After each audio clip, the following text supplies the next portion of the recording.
So I have my middle ground. I just want to kind of line this up and show that this fits on my piece of cardboard here, which came from a cereal box. The family size boxes, the larger boxes probably would work a little bit better.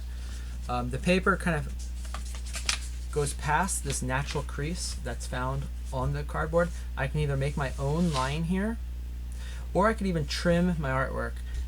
In this case, I'm just going to create a line right there. And so you're going to need a pencil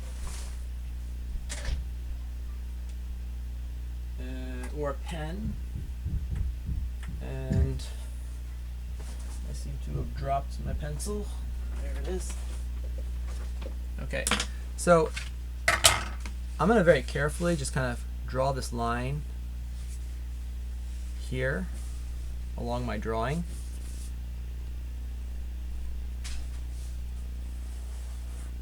Okay, this already lines up for me. I'm just going to cut that right off. So I drew this pencil line, pretty light, a little hard to see, but I can see it at least on my side here. And I'm going to begin cutting this. Now I'm working quickly. You have the opportunity. You'll have more time than me. You'll have a chance to take your time, work more slowly than I am, so that this comes out looking nice.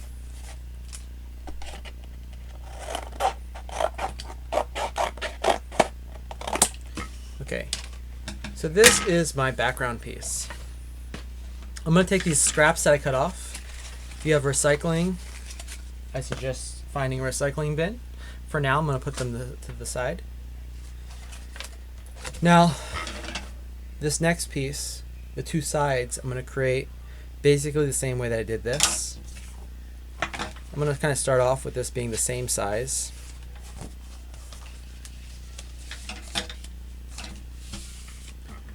So I'm going to trace this here.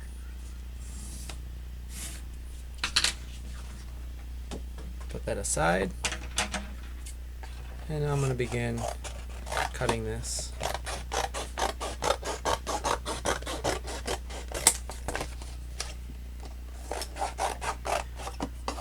I might have made that a little bit too long. I could trim it if I need to.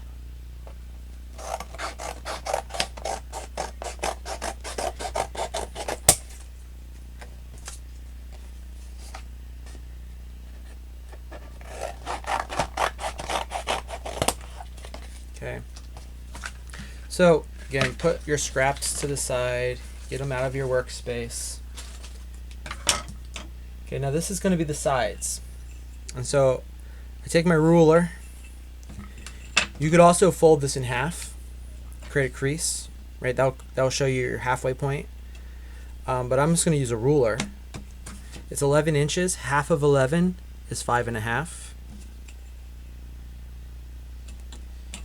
Again, it's 11 inches. Half of 11 is 5.5. If it's 12 inches, you would do 6. To create a straight line, since I'm not folding it and creasing it, I'm going to connect those two dots.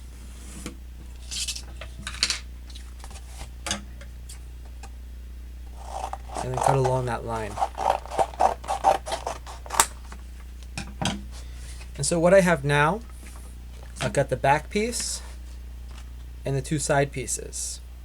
Okay, and the height should be about the same. Okay, the height should be about the same. So I'm going to put the back piece away, clear out some of that mess.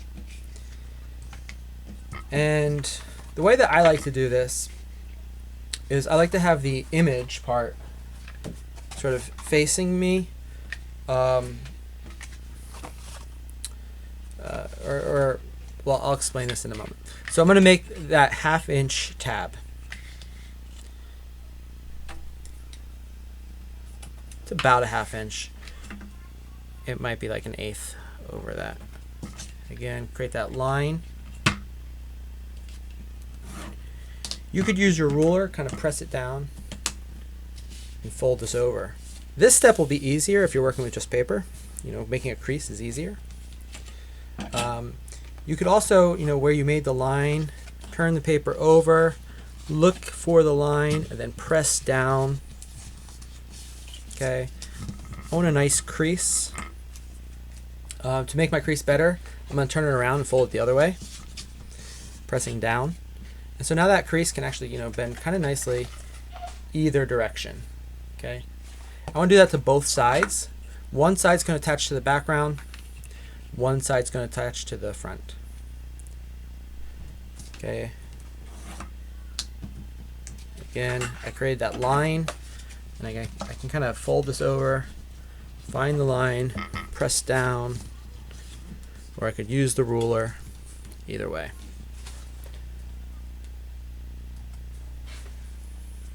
Okay, I'm just going to take a second to look at these messages.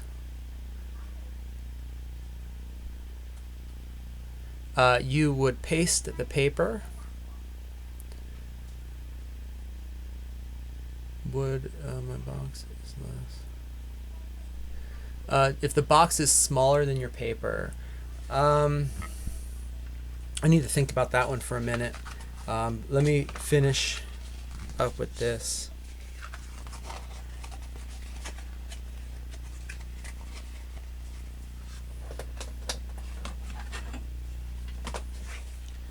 Okay, so if I glue it this way together and I create the box this way, then the outside of the box has the advertisements for the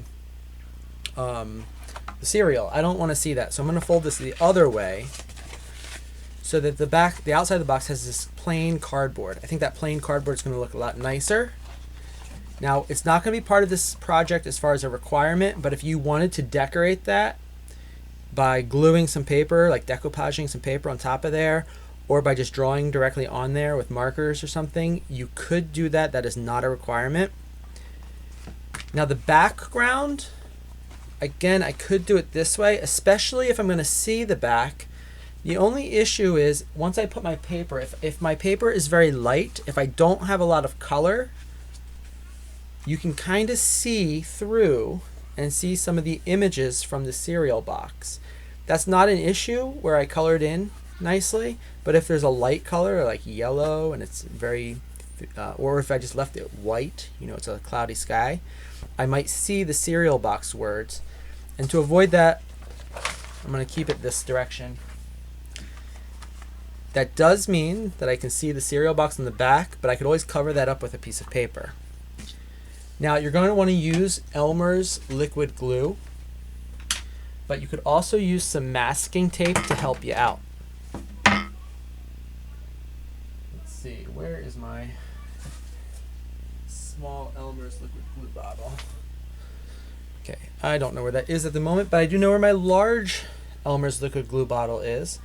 The problem with my large liquid glue bottle is that it's dried up in the top. So I'm going to use a brush. You don't need to use a brush. In fact, actually, I'm going to use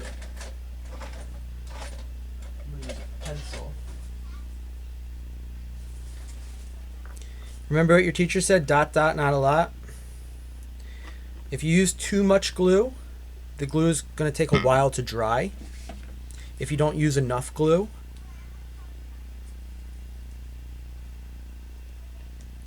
it will not be strong enough. So I'm just kind of little dots of glue. You don't need to do what I'm doing, painting it on there or dabbing it on there with a tool. You can just kind of dip or kind of drop small drops of glue there. And now I'm going to put this here, and it goes right up to my crease. This part is going to need to be held down a little bit. I'm going to put some masking tape there to kind of hold it in place so it doesn't slide around. The glue likes to slide around. The brown part of the cardboard here will soak up the glue better, but the part that has print on it, it's a little bit more resistant to soaking up the glue, and so it takes a little bit more time to dry. I want to make sure that there's no glue coming out the backside because I don't want to glue it to my table. You might want to put a piece of paper underneath where you're going to be working. Okay. This table that I'm on, I use for my art projects. I'm in my, art making area of my house. Not everyone has that. You might be on a kitchen table or something. So you want to make sure that you're not going to damage your table. So you might want to put a piece of scrap paper down so that it doesn't stick to something it shouldn't. If you put the tape back here, it's not a bad idea. Again, it's going to help it hold it down. And the one I did last time, I eventually took that tape off. You can see that last time I used the brown paper on the outside. And you can kind of see through the cereal box a little. Okay, however way you want to do it is up to you. But you are able to take that tape off once the glue dries. The glue is going to be significantly stronger than the tape. You also may want to take something like a book. Again, you don't want glue to come out. You don't want to glue it to the book, but something heavy is going to hold that down tight.